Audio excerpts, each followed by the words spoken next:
Integral education, the next step. But the next step started about 100 years ago at least. And perhaps where we are now is the culminating edge of it. And we can see it, sense it. And I think nowhere more tangibly at the moment than perhaps among people here. I'm one of those who hasn't been here too many times or too often. But the few times that I have, and what I've sensed in the land, in the work, in the people, and the things being achieved and sought after, is something which makes one feel that we are not very far from a point where at least a curve of fruition, something coming together, has started, if nothing more than that. When Shubhendu started to write his work, the word that was the most dear to him and which permeates all his work, all his writing, all that he set out with the mother to manifest on ground, first in the ashram, later on in the experiment of Auroville, was the word integral. It was like integrality in the most integral of all possible ways.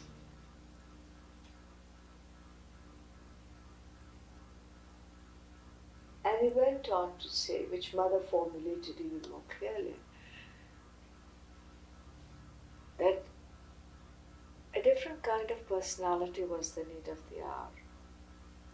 They would throw up different structures of life, create a new possibility of life, not just on a Pacific island like you were talking about, Sam, but right here in the midst of everything else.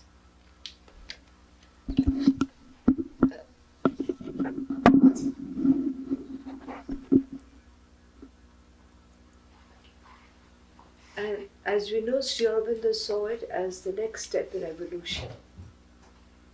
And his coming on earth, the mother joining him in the work, and both of them coming together in their collaboration, was precisely to see what was the impact that was being made by all the progress made by man through his efforts in science, knowledge, technology, everything. And where was it leading to? What was its future? And could you find a way of consciously moving into that future so that you didn't have to do too much stumbling along the way, try too many bypaths, too many alleys which didn't lead anywhere, but which went a bit straighter and nearer the mark. And he felt that the best way of making it clearer was to start with the process of education. Because then you trained a personality from a very young age. It was much easier to handle a formative, growing person than a person already formed in a certain manner. That's how their first attempt was to start a way of bringing up children. And that was already at a time when there were no children in the group of people that lived around Shubhendu and the mother. There were only a few hundred senior disciples. But then Mother started working with children, creating a school, which was in the early 40s, as long ago as that. Talking to you this morning, Sam has given me a feeling of time, a span of time in which to see this theme that Julian proposed. Mm-hmm. And when Mother started work with the children, even before the school was formed, and children were as young as 9 years old, 11, 12 years old, she had only two things to communicate with them and to try to work in their beings, in their personalities. And the first, she said, was find the psychic being. A psychic, a spiritual element in the personality as a psychological fact, not as something which was out of the framework of life experience, but in the framework of life experience. Like we have a body in which all is housed, a mind, a very keen, alert mind which organizes life in our being, a whole life force, a vital full of its emotions, its creative, aesthetic, higher emotions, plus the emotions of which man is a product. The entire embodiment also has a spark which connects him with that which is foundational to the existence of the universe. Something which is full of joy, full of oneness, full of totality, what they call the psychic being. And that's a psychological fact of the personality, not something to be arrived at or sought in beyond life or afterlife experience. That holds the embodiment together, that goes through the life experience, enriches itself through the life experience, and slowly by its action changes and refines this instrumentation of the personality that we have, the mind, the vital, the body itself.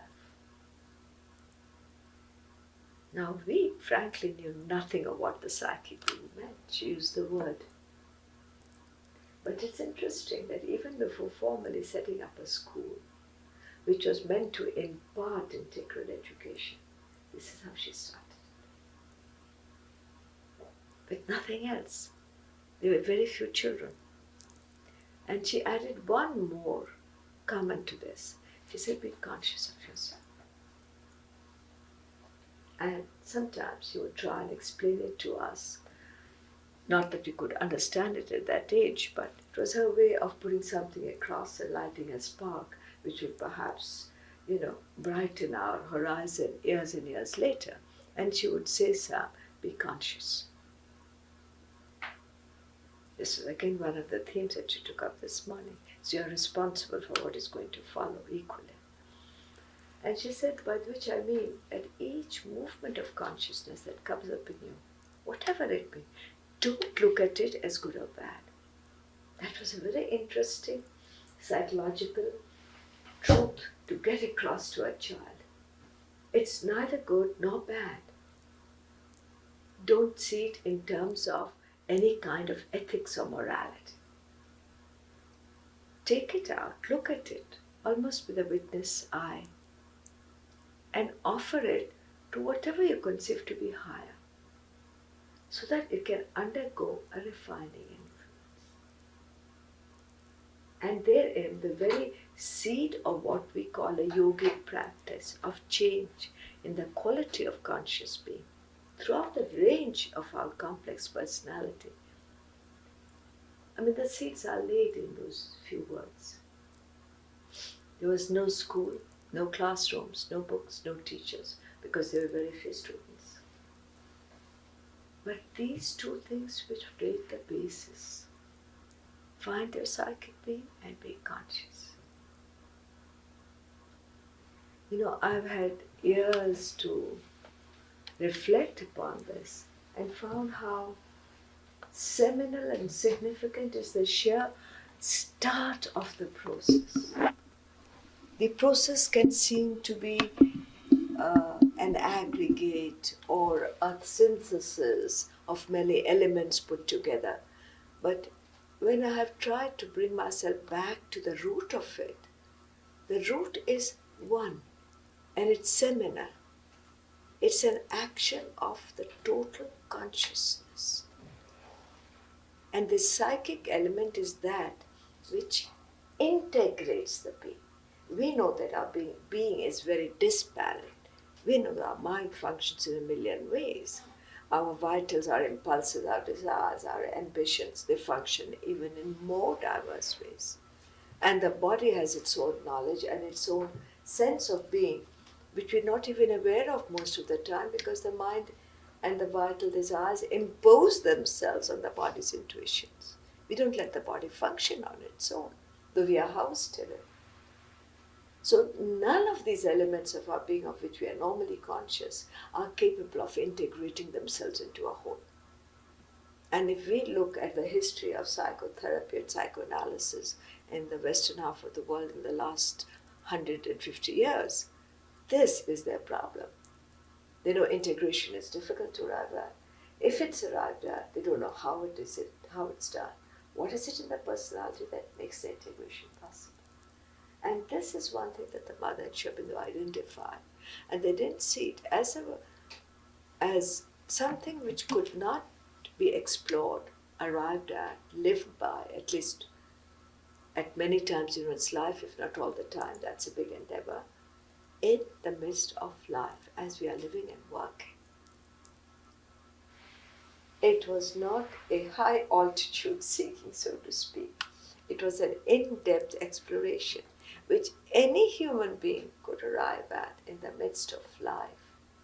It is this placing of the psychic personality, of that being in us, in all human personality, and maybe elsewhere too, in a more seminal, germinal form in nature, in animals, that could be discovered like we know our mind, we know our vital, we know our bodies. In the same way we could find this if we took the trouble.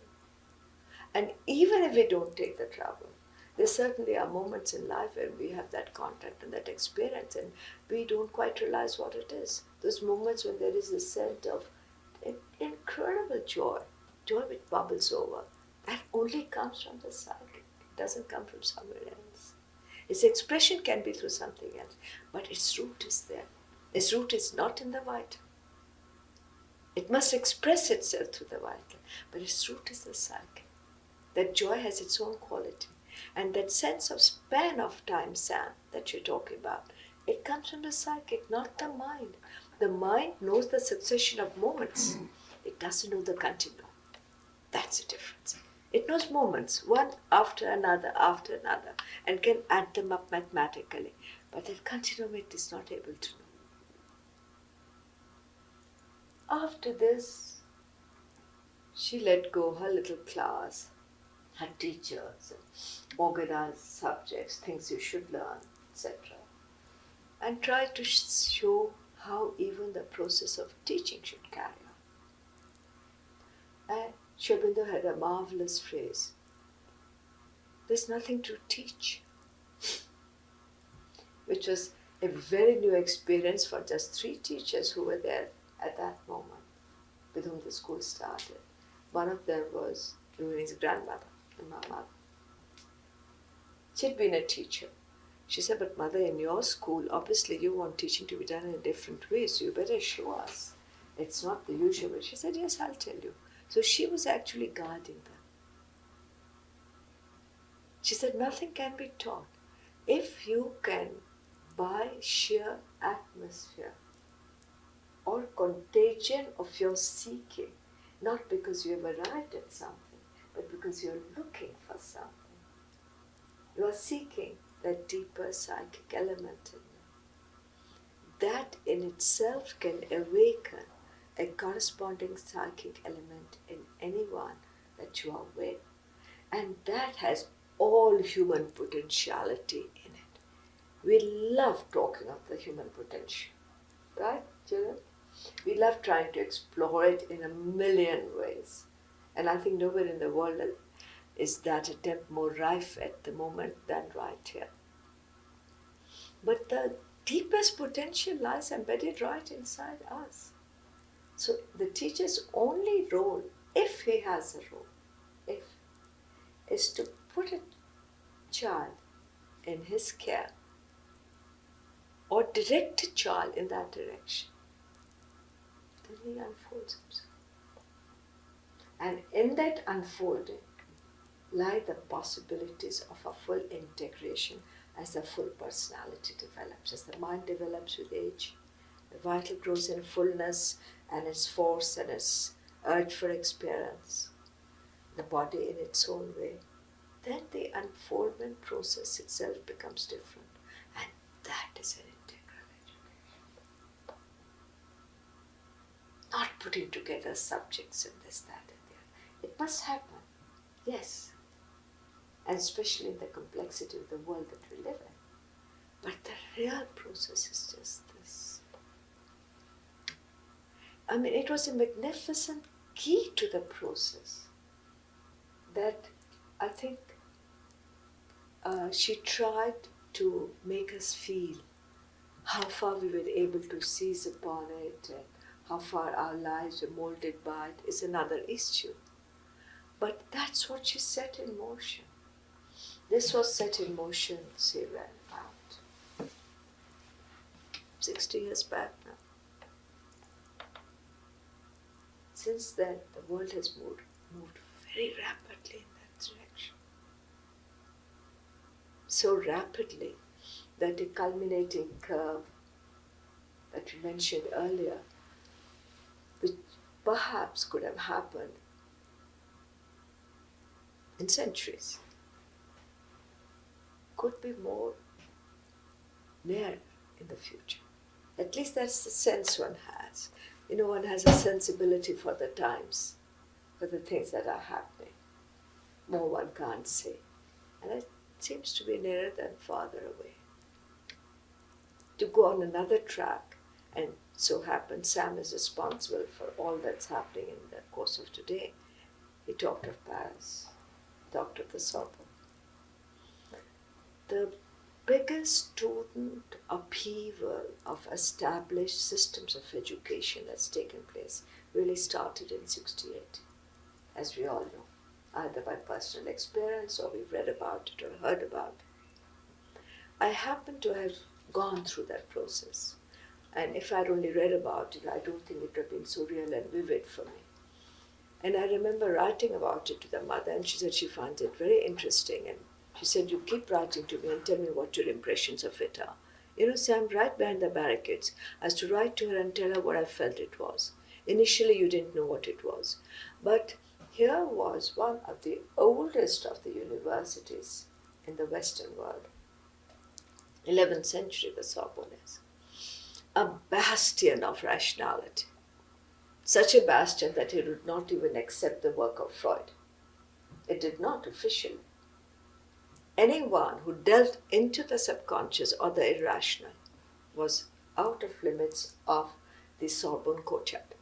There's no question. In the midst of it, come a wave of young people. Wave of young people. And what do they have to say?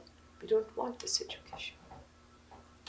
Fortunately, I was there a few years before this because I did wish to know about that education. I wouldn't have had a chance to do it after 68 because it wasn't there. You know that. They said, but we don't want this education. I don't think, for me, as I look back and think about education, I don't think there's been any more radical upheaval than what marked that time, which led to a lot of other changes. There were certainly changes which led to that. You know, the post-war existential movement that led to a feeling of existence is more real than rationality, because when you face 2 world wars and go through the experience of death that Europe had gone through, you know, rationality is not so much part of you as sheer existence, survival. Life is important. But what happened in that field of education, where a whole generation came up in waves in front of these old, ancient, great philosophers and professors of the Sorbonne and the Académie Française, to say, but we don't want this education. And they walked into the libraries, took out the books, they burnt them on the steps of the Sorbonne, and you didn't know what was happening.